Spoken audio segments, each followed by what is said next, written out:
अगर आप 200 साल का डेटा देखेंगे तो पता चलेगा कि एक भी दशक बिना लड़ाई के नहीं गया।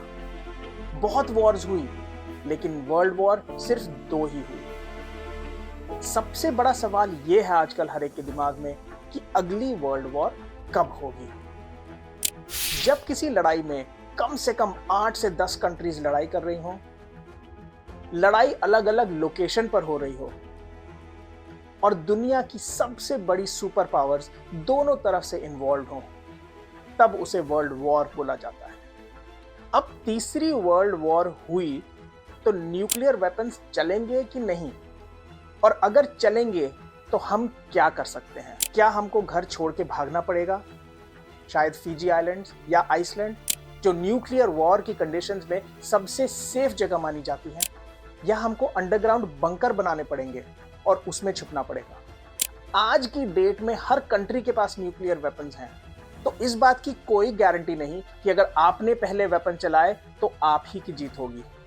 तो ऐसा कौन सा वेपन है जिससे दुश्मन को भारी चोट भी लगे और वो कुछ कर भी ना पाए?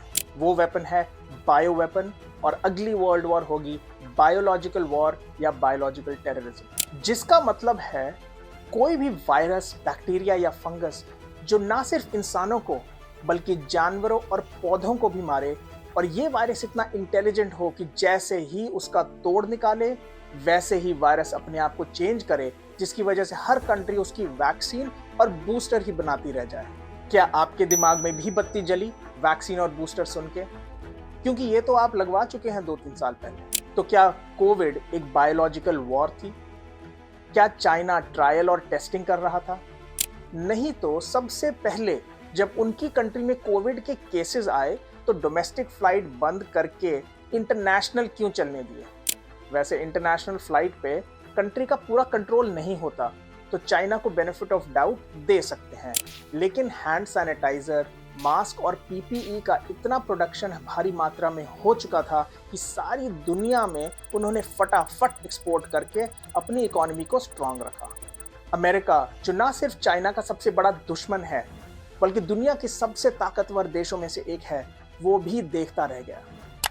अमेरिका एक इकलौता देश था जहां पर 12 लाख से ज्यादा कोविड से रिलेटेड डेथ हुई। कोविड के बाद अमेरिका में 12% होमलेसनेस बढ़ गया, 23% अल्कोहल अब्यूज बढ़ा यानी शराब का दुरुपयोग, और 16% ड्रग अब्यूज यानी कोकेन, मेथ, फेंटानॉल जैसे सिंथेटिक ड्रग्स का इंक्रीज हुआ।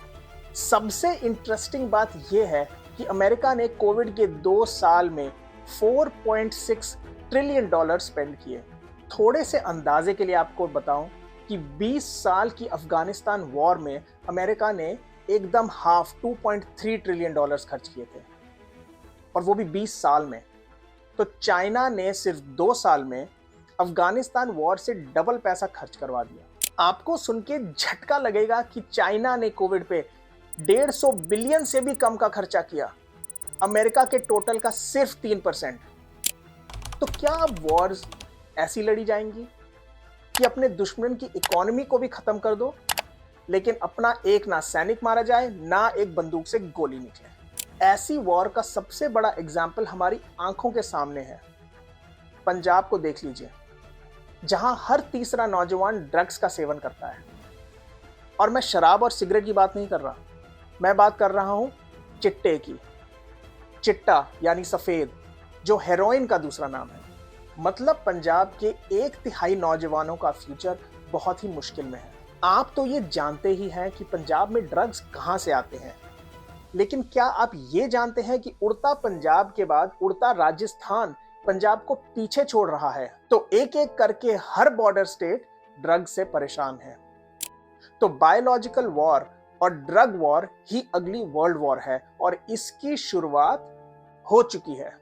आप कोविड जैसी महामारी को एक्सपीरियंस कर चुके हैं, और आपसे कोई बेहतर नहीं जानता कि ऐसे पैंडेमिक से कैसे डील किया जाए।